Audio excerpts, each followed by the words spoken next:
Almost $2 trillion in illegal money is laundered every single year, and most of it will never get seized by banks or government agencies. But of all the people who have laundered money, who is the Michael Jordan of money laundering? That's what we're going to discuss in this video. Now, before we get started, jump to the comment section down below and put who you think is going to be #1 on this list. To start off our list is a graduate from none other than Harvard University, Franklin Gerardo. Franklin is a Harvard grad turned money launderer. He laundered $36 million in dirty money for notorious drug lord Jose Santa Cruz. Using his education from the esteemed Harvard University, Gerardo transferred funds through banks in Europe, Panama, and finally, Merrill Lynch.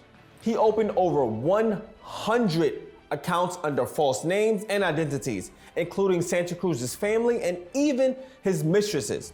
One of his main tricks was to keep all transfers under $10,000 because anything over $10,000 triggers a report. Gerardo used shell companies to clean the illegal funds and then transferred them back to Colombia where they were invested in the drug lord's ventures.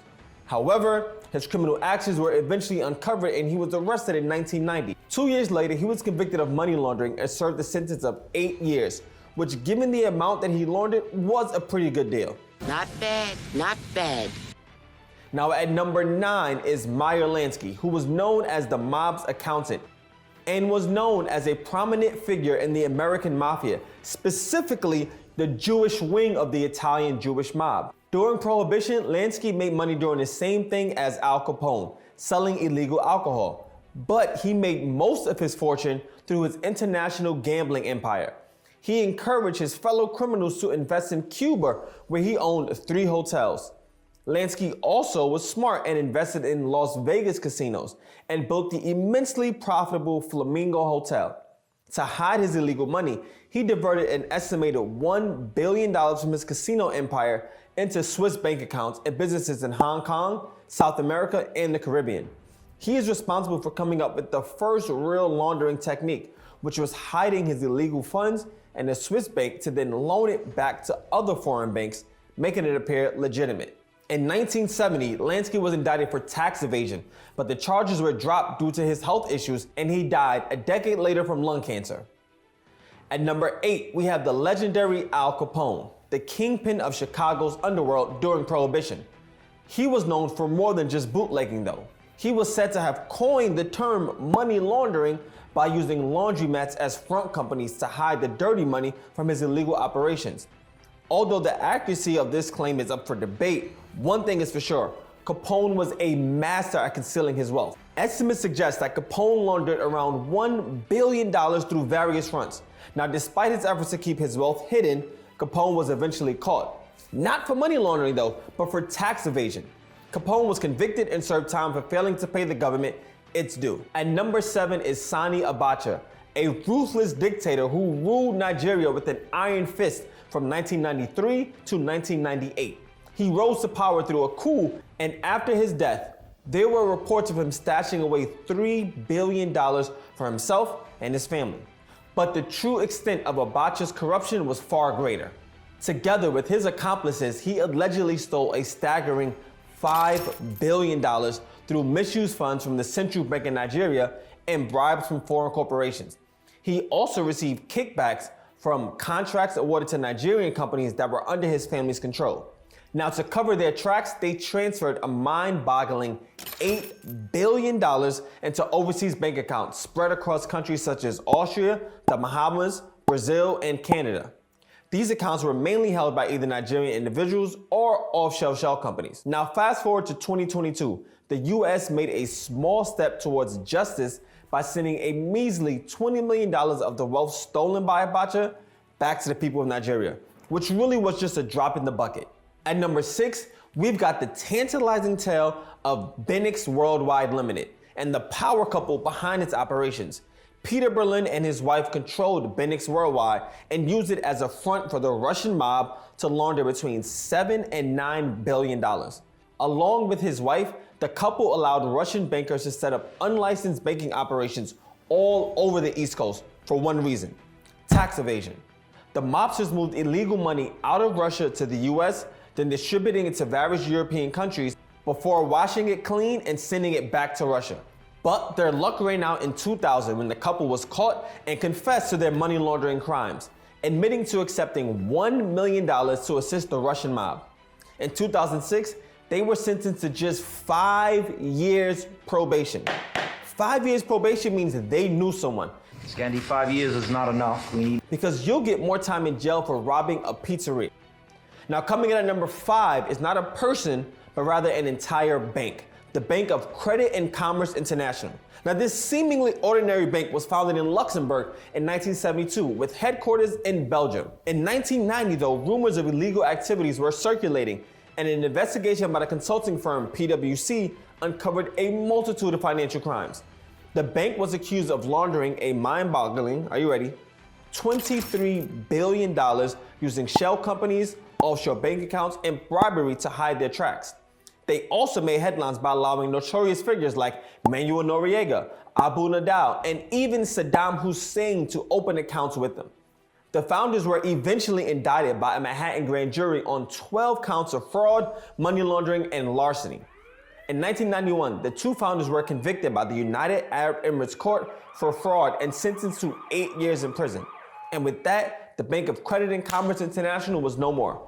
But if you want to see more about this bank, they're actually a big part of the movie The Infiltrator with Bryan Cranston. I covered that video on this channel and I'll include a link to that in the description.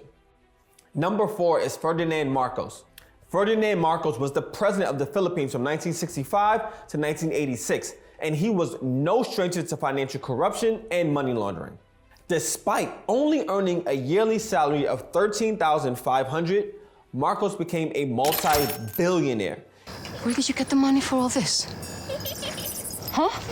He embezzled state funds, received bribes, monopolized companies, and hid his wealth in offshore accounts. Marcos and his wife Imelda began their money laundering scheme as early as 1968, opening a secret bank account under false identities at Credit Suisse in Zurich. Now, Zurich is in Switzerland, and in the 70s, Switzerland was a money launderer's paradise. Just look at the movie Wolf of Wall Street. So Marco and his wife started using state funds to indulge in his lavish lifestyle, buying luxury homes and collecting expensive art pieces, all while 40% of Filipino citizens were living in abject poverty, earning just $2 a day.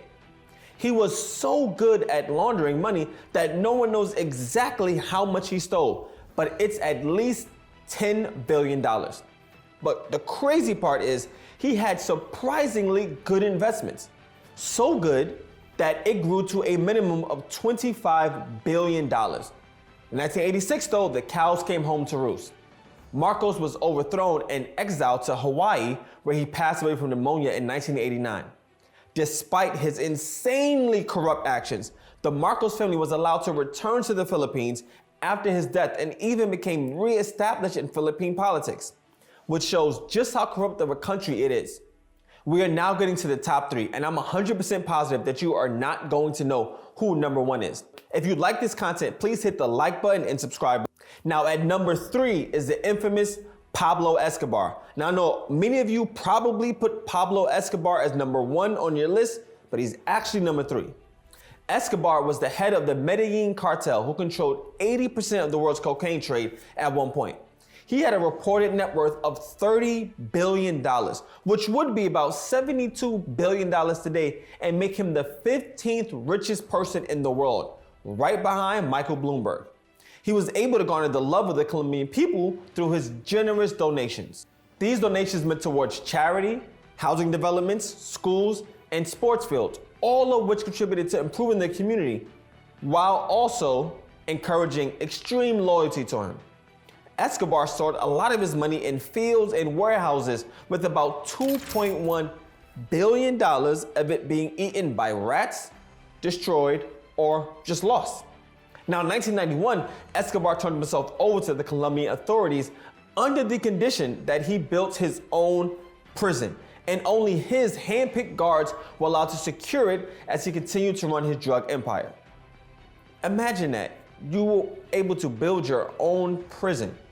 But in 1993, Escobar and his lieutenants left the jail to avoid extradition to the United States. Later that same year, his hideout was discovered by Colombian forces and he was killed in the gunfight that followed. But if you ever feel like going on a treasure hunt, make your way to Colombia and try your hand at finding the billions of Escobar's money that's buried all over the country. Now, number 2 is Suharto, who was the president of Indonesia from 1967 to 1968 and was worth anywhere from $15 billion to $35 billion. Now, about $9 billion of this was allegedly deposited and washed in an Austrian bank. Suharto's fortune was built on the foundations he set up to fund social programs and help the poor. 2% of taxpayer money and earnings from companies making more than $40,000 was supposed to go to these foundations. Sounds like a great idea, right? Problem is, the money never made it to the poor. It all went to his family and his friends. Billions and billions of dollars right to their pockets. The family also had an 87% share in Bank Duta, the second largest private bank in the country. The bank had large investments in the company set up by Suharto and his family, funneling the funds from the foundations back into the Suharto's personal wealth. Now, Suharto was ousted from his presidency and charged with corruption in 2000, but the case was dropped because of his declining health, and he died in 2008 without ever facing prosecution. I'm telling you, all you gotta do is steal money and then get sick, and all seems to be forgiven. Now we're at number 1, and I am 100% certain that you won't know who number 1 is. Drum roll, please. Number 1 is not a person or company, but an entire country. Oh my God. What are you saying? The country of Nauru. Nauru is the tiniest country on the map and a force to be reckoned with. Located in Australia, this nation was once considered the richest country in the world in 1980. In the 1990s, though, Nauru made a pivot from mining to positioning itself as a tax haven, offering passports to foreign nationals for a mere $25,000. However, little did they know they were inviting the criminal underworld in, as Russian criminals saw an opportunity to launder their dirty money through shell banks in Nauru. Nauru essentially had no customer authentication and they had no anti-money laundering controls in place. Therefore, an estimated $70 billion was laundered through Nauru in 1998 alone. Let me say that one again. In 1 year, $70 billion was laundered through this tiny country. In 2002, the US Treasury designated Nauru as a money laundering state alongside Ukraine and imposed tough sanctions that were tougher than the ones slapped on Iraq. Today, 70% of the country is uninhabitable, with only one plane accessing the island.